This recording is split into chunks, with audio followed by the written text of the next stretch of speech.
Muy buenos días, amados hermanos, amigos que nos acompañan por Facebook Live.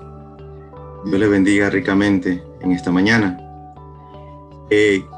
Quiero decirles que en esta mañana la lectura que nos leyó nuestro hermano Daniel, yo la voy a estar enfocando esa porción bíblica en la versión Dios habla hoy, para que estén enterados.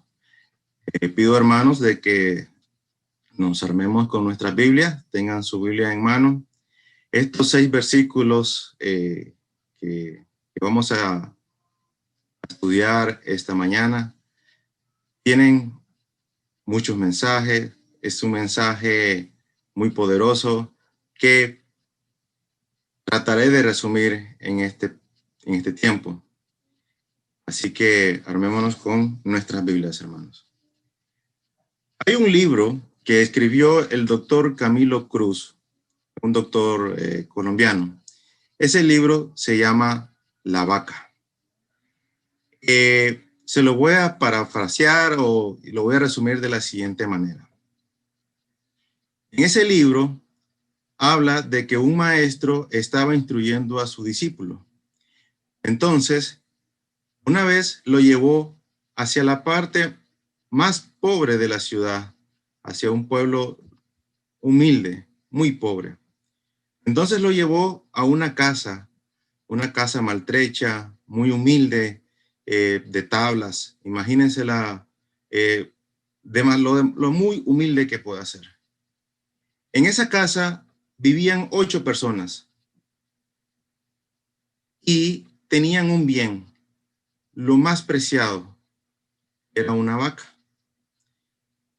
Y su vida, todo su trabajo, todo su empeño giraba en torno a esa vaca. Vivían de la poca leche que le daban, así que la cuidaban muchísimo. No trabajaban, no tenían otra manera de sustento más que lo que les daba esa vaca.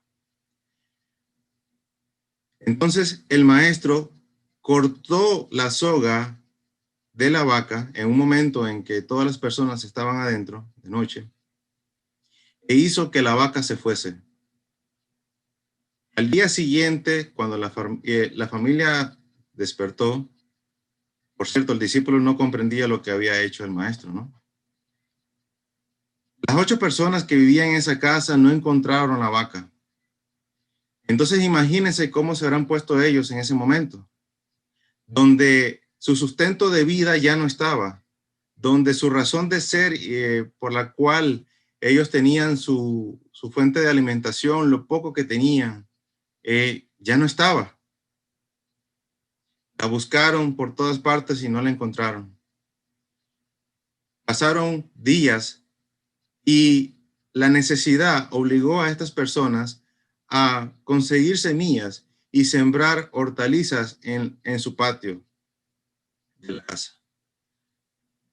Tanto fue el éxito de haber cosechado que además de sustentar sus necesidades, su alimento, la cosecha fue tan abundante que les dio hasta para vender. Y así fueron creciendo y compraron más semillas e hicieron plantillos de hortaliza en la cual ahora ellos sustentaban su vida. Eso le permitió a ellos mejorar su casa, comprarse mejores vestidos y tener una mejor calidad de vida. Algo así se resume en el libro que este señor Camilo Cruz escribió, y en la cual luego él anima pues al deseo de superación de las personas. Quiero enmarcar esta historia en torno a nuestra vida espiritual.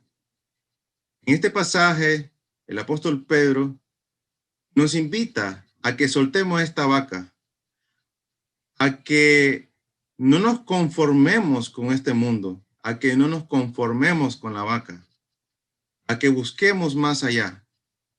Que soltemos esa vaca y que se vaya y que cambiemos. Que no nos conformemos con este mundo. Este mensaje lo he dividido en 3 partes. Los primeros 2 versículos se refieren a la voluntad de Dios. Los otros 2 versículos, los siguientes 2 versículos, la vida en pecado. Y los últimos 2 versículos, el juicio. Este es un mensaje de exhortación para todos nosotros los cristianos, amados hermanos. Y también un mensaje que le llega a aquellos amigos que no han creído en Cristo. En el primer versículo de Primera de Pedro, capítulo 4, dice así este versículo, dice: por eso, así como Cristo sufrió en su cuerpo, adopten también ustedes igual disposición, pues el que ha sufrido en el cuerpo ha roto con el pecado. Aquí el apóstol Pedro, quien, recordemos, vivió en carne propia con Cristo todo el sufrimiento que Cristo pasó, nos invita a que tengamos presente 3 cosas en este versículo. En la primera parte del versículo dice: por eso, así como Cristo. Pedro nos está dando un ejemplo que es Cristo Jesús. Y leamos que esta es una continuación de lo que Pedro nos dice en su epístola en el capítulo 3, versículo 18. Dice: porque también Cristo padeció una sola vez por los pecados, el justo por los injustos, para llevarnos a Dios, siendo a la verdad muerto en la carne, pero vivificado en espíritu. Pedro nos pide seguir el ejemplo de Cristo, amados hermanos. Leamos Primera de Pedro, capítulo 2, versículos 20 y 21. Pues, ¿qué gloria es si pecando sois abofeteados y lo soportáis? Mas si haciendo lo bueno sufrís y lo soportáis, esto ciertamente es aprobado delante de Dios. Pues para esto fuisteis llamados, porque también Cristo padeció por nosotros, dejándonos ejemplo para que sigáis sus pisadas. Nos pide a nosotros los cristianos y al pueblo que cree en Cristo que nos identifiquemos con Cristo, amados hermanos. Y en este mismo versículo nos manda a la acción, dice: adopten, dice la versión de Dios habla hoy. En la versión Reina Varela dice: ármense. También ustedes de igual disposición de este pensamiento en Cristo. Notemos que la palabra armarse, que sale en la versión Reina Varela, es en un contexto de guerra, como cuando los soldados se arman y se atrincheran para irse a la guerra. Pero definitivamente no es a eso lo que nos llama Pedro, sino que a que nos armemos en espíritu, amados hermanos. El cristiano no se arma para un combate físico, sino para un conflicto espiritual. Por favor, busquemos en nuestra Biblia Romanos capítulo 13, versículo 12, lo que nos dice el apóstol Pablo. La noche está avanzada y se acerca el día. Desechemos, pues, las obras de la tiniebla y vistámonos las armas de la luz. ¿Cuáles son esas armas, amados hermanos?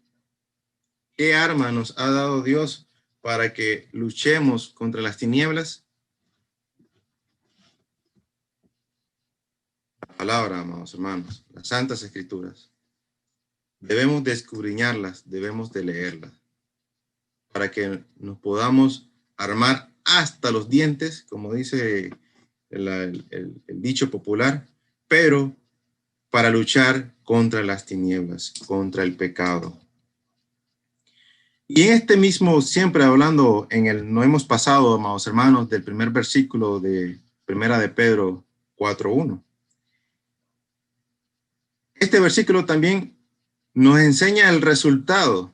Dice, pues el que ha sufrido en el cuerpo ha roto el pecado.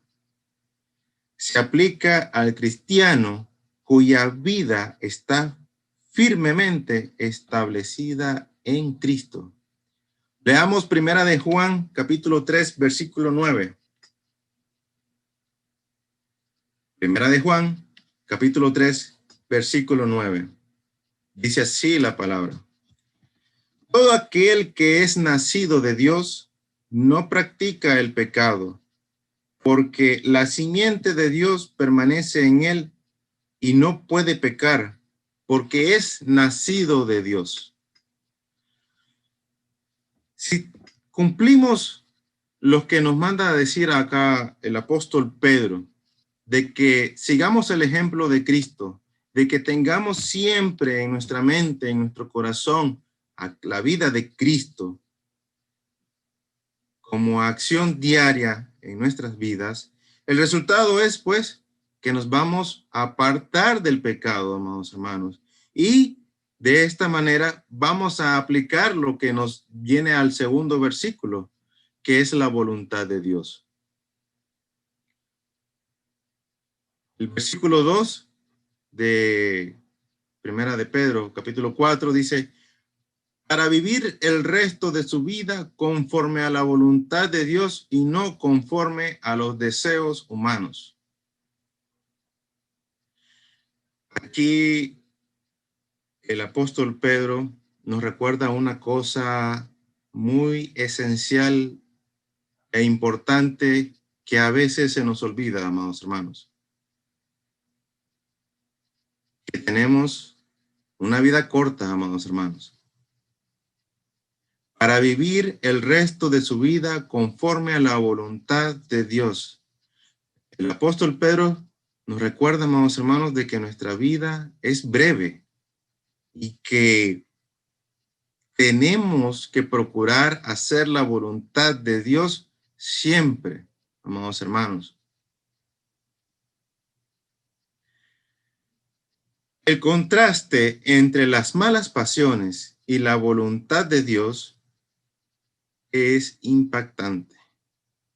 Constituye una cortante propuesta de sí o no. Y los creyentes debemos saber que no podemos hacer las dos cosas. O hacemos la voluntad de Dios o hacemos la voluntad del hombre, la voluntad del mundo. Pero no podemos estar en las dos cosas, amados hermanos. Primera de Juan, capítulo 2, versículos 16 y 17 nos dice, porque todo lo que hay en el mundo, los deseos de la carne, los deseos de los ojos y la vanagloria de la vida, no proviene del Padre, sino del mundo. Y el mundo pasa y sus deseos, pero el que hace la voluntad de Dios permanece para siempre. Qué bonito cómo el apóstol Pedro entrelaza, amados hermanos, esa realidad nuestra, que es el tiempo corto que tenemos en esta vida terrenal, pero también nos enlaza en que si hacemos la voluntad del Padre, nosotros vamos a permanecer para siempre. Pero si hacemos la voluntad del mundo, no vamos a permanecer, no vamos a prevalecer, amados hermanos. Así que el apóstol Pedro, en estos primeros dos versículos, amados hermanos, nos exhorta a que hagamos la voluntad de Dios. ¿Y cuál es esa voluntad, amados hermanos? Que sigamos el ejemplo de Cristo. Definitivamente, el apóstol Pedro, en toda su epístola, hace mucho hincapié, resalta mucho lo que es el sufrimiento de Cristo. Y definitivamente, amados hermanos, hacer la voluntad de Dios, que es el ejemplo de Cristo en este mundo, nos lleva a sufrir en muchas ocasiones, amados hermanos. Eso lo vamos a estudiar y a profundizar más adelante acá en este estudio. Pero definitivamente el apóstol Pedro nos anima, nos exhorta de que escudriñemos las Escrituras, que las estudiemos para que hagamos la voluntad de nuestro Padre. La vida de pecados, amado hermano. En los versículos 3 y 4 de Primera de Pedro, versículo de capítulo 4, el apóstol nos habla de esta vida de pecados. Dice el versículo 3: por mucho tiempo hicieron ustedes las mismas cosas que hacen los paganos, pues vivían entonces en vicios, malos deseos, banquetes y borracheras, bebiendo con exceso y adorando ídolos abominables. Está clarita la palabra, hermanos. Todo aquel que ha creído en Cristo y que se ha bautizado para el perdón de sus pecados, tiene que dejar esa vida en el pasado. Y quiero animar a todos aquellos que no han rendido su vida a Cristo a decirles sinceramente que definitivamente no es fácil. No es fácil, pero hay que tomar ese paso. Hay que tener ese deseo de cambio, de soltar esa vaca, de soltar este mundo, de no ser conformistas con este mundo y tener ese deseo de salvación, de ese deseo de vida eterna que la palabra nos habla.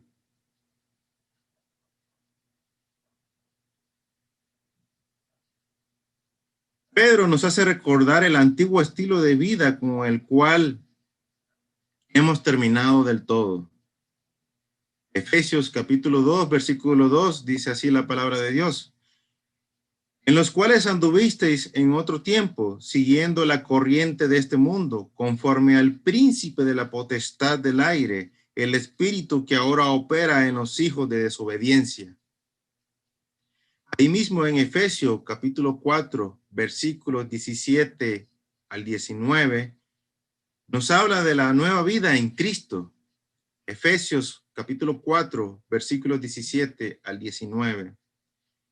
Esto pues, dice el apóstol Pablo, esto pues digo y requiero en el Señor, que ya no andéis como los otros gentiles que andan en la voluntad de su mente, teniendo el entendimiento entenebrecido, ajeno de la vida de Dios por la ignorancia que en ellos hay, por la dureza de su corazón, los cuales, después que perdieron toda sensibilidad, se entregaron a la lascivia para cometer con avidez toda clase de impureza.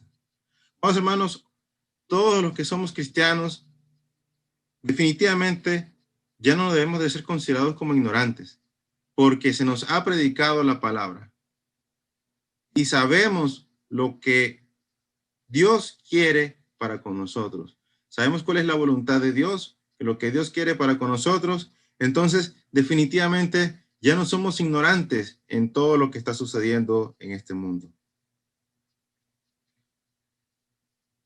Y es que, hermanos, con la situación que está viviendo hoy en día el mundo, es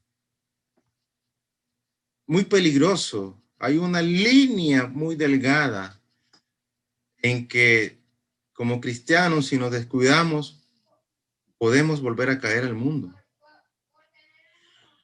La situación de la pandemia, por ejemplo, puede suscitar ciertas cosas que no nos, que si no tenemos el cuidado, pues podemos caer en pecado.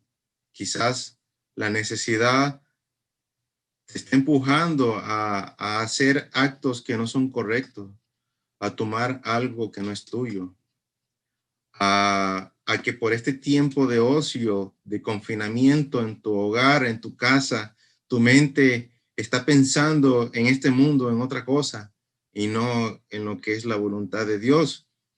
Entonces, es muy peligroso, amado hermano, de que podemos pasar esa delgada línea y caer nuevamente en el pecado.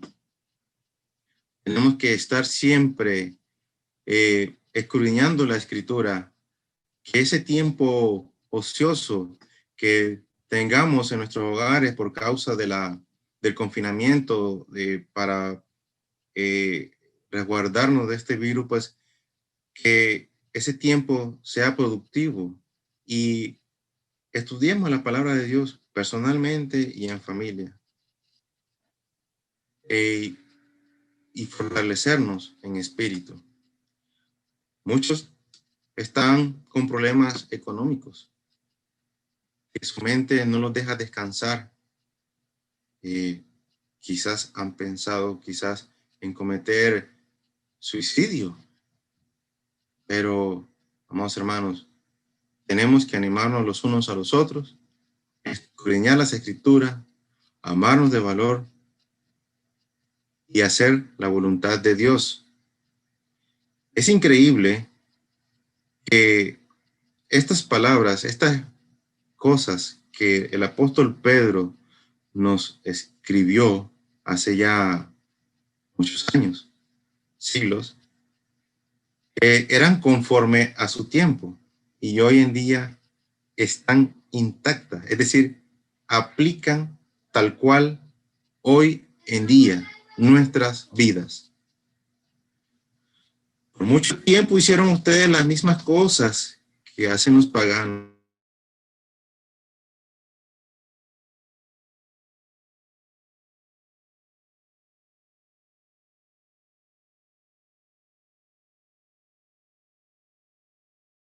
Nada. Definitivamente hoy en día se hablan, hay malos deseos, vicios, borracheras, ídolos abominables. Y no solo son ídolos de yeso o imágenes. Hoy en día, con la tecnología, tenemos otro tipo de ídolos. El teléfono, la tecnología, que es muy buena si la utilizamos adecuadamente, pero también está en nosotros a aplicarlo adecuadamente. En nosotros como padres mayores, supervisar lo que hacen nuestros hijos, supervisar lo que hacen los adolescentes. Y lo que hacemos nosotros mismos también, amados hermanos, como adultos, porque es un peligro definitivamente si cruzamos esa delgada línea. Dice el versículo 4, ahora, como ustedes ya no los acompañan en los excesos de su mala vida, ellos se extrañan y hablan mal de ustedes. En un mundo de pecado, los cristianos somos extranjeros, especialmente si anteriormente éramos parte del mundo. La consecuencia de esto es que el mundo se queda escandalizado ante el raro proceder de los cristianos. Nos miran como animales raros, amados hermanos, los de este mundo. Y no es algo nuevo, es algo también que se vio en con los primeros cristianos, como le pasó a Pablo en Atenas, en Hechos, capítulo 17.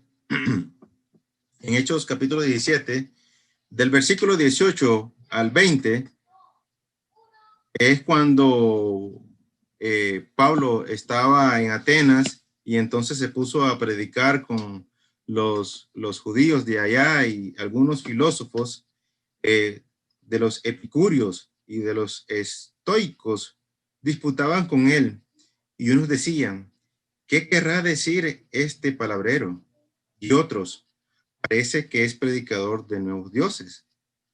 ¿Por qué les predica el evangelio? Porque les predicaba el evangelio de Jesús y de la resurrección. Versículo 19, estoy en Hechos 17, hermano. Hechos 17, versículo 19. Y tomándole, le trajeron al Areópago, diciendo, ¿podremos saber qué es esta nueva enseñanza de que hablas? Dice el versículo 20, pues traes a nuestros oídos cosas extrañas. Queremos, pues, saber qué quiere decir esto. Ya desde los primeros tiempos del cristianismo, los del mundo nos miraban como cosa rara, amados hermanos.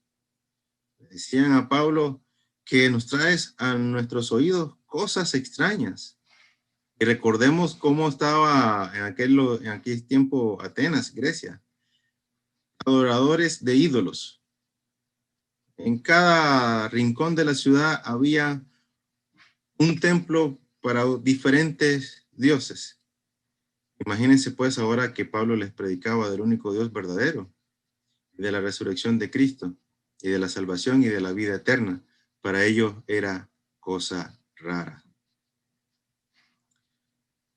El alejamiento entre la gente del mundo y el cristiano termina en una campaña de insultos y calumnias contra el creyente.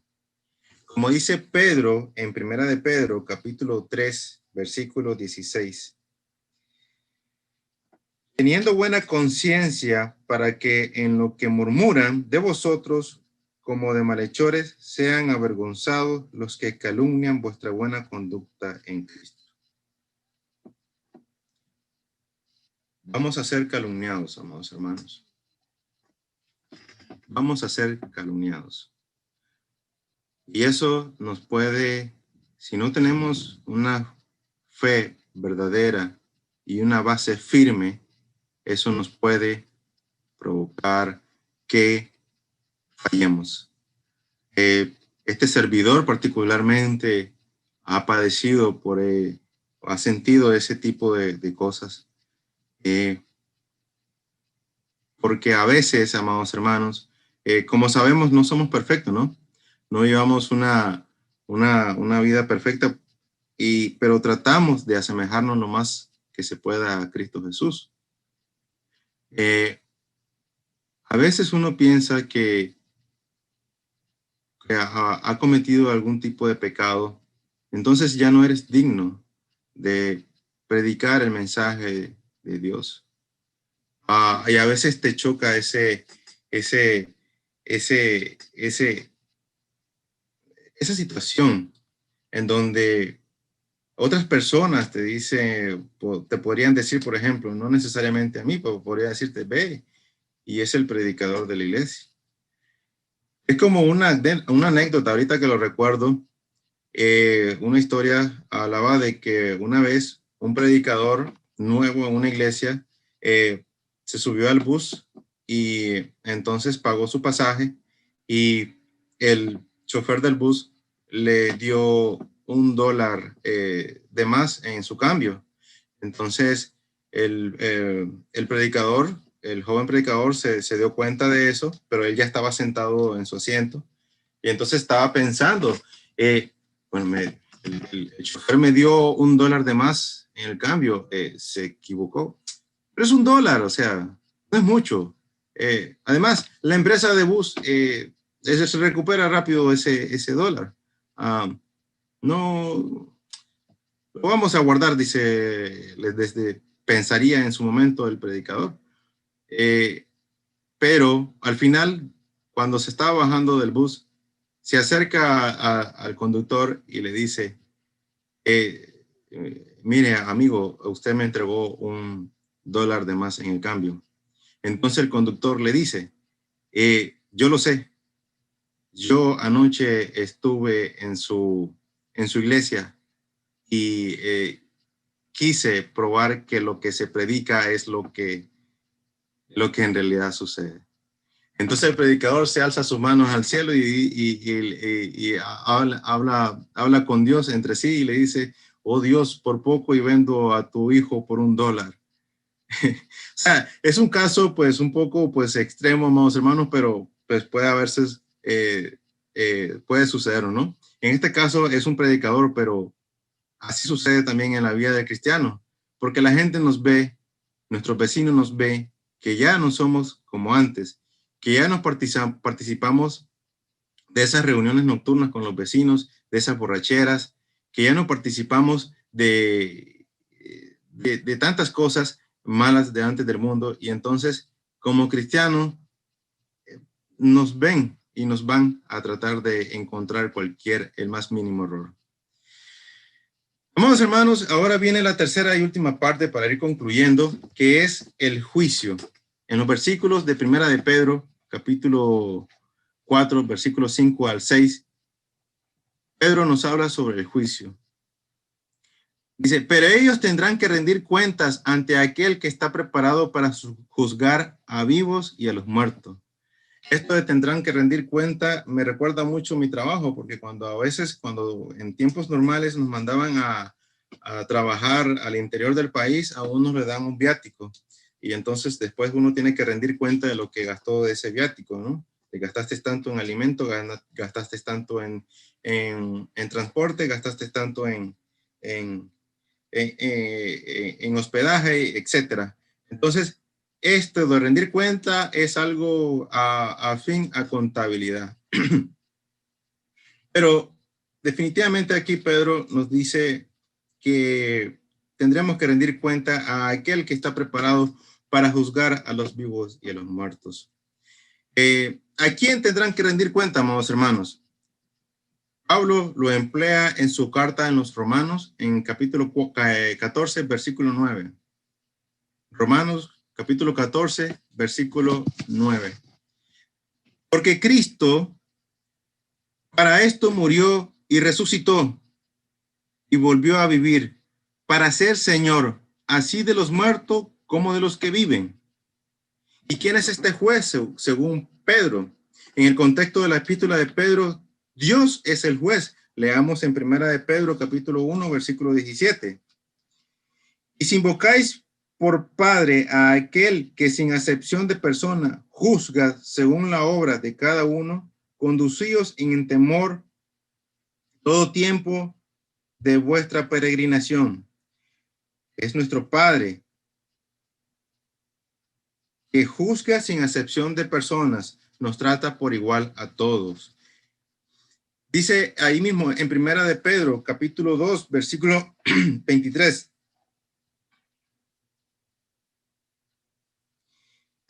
Quien cuando le maldecían no respondía con maldición, cuando padecía no amenazaba, sino encomendaba la causa al que juzga justamente. Es Dios, amados hermanos, que nos juzga justamente. Pero definitivamente debemos de estar claro quién nos va a venir a juzgar, quién va a ser ese juez. Y el mismo Pedro nos los aclara muy bien. Y en muchos versículos de la Biblia aparece también este claro personaje. En Hechos, capítulo 10, versículo 42, cuando Pedro, en el sermón predicado ante Cornelio, Pedro menciona a Cristo como juez. Dice en Hechos capítulo 10, versículo 42. Y nos mandó a que predicásemos al pueblo y testificásemos que Él es el que Dios ha puesto por juez de vivos y muertos. Amados hermanos, Cristo Jesús es quien ha puesto Dios como juez de vivos y muertos. Cristo Jesús va a ser nuestro juez en su segunda venida. El cristiano sabe que en base a su fe en Cristo no será condenado. Ha pasado de la muerte a la vida. Juan capítulo 5, versículo 24. De cierto os digo, El que oye mi palabra y cree al que me envió tiene vida eterna y no vendrá a condenación, mas ha pasado de muerte a vida. Hemos pasado, amados hermanos, de muerte a vida. ¿Qué dice el versículo 6 de Primera de Pedro, capítulo 4? Dice, pues aún a personas muertas se le anunció la buena noticia, para que pudieran vivir en el Espíritu según Dios, aunque en este mundo hubieran sido juzgados en el cuerpo según los hombres. Amados hermanos, nosotros tenemos la fe y la esperanza de que cuando nuestro Señor Jesucristo venga por segunda vez y Él nos juzgue, vamos a ser perdonados y vamos a tener una vida eterna. No vendrán a condenación y vamos a pasar de la muerte a la vida. Amigo mío, que tú me escuchas y que no has rendido tu vida a Cristo, te invito a que por favor escudriñes las Escrituras. Estás a tiempo a que puedas participar de este juicio y que puedas tener la vida eterna y que no serás condenado. Tienes que creer en Dios. Tienes que creer al que envió a Cristo Jesús. Tienes que creer en Cristo Jesús.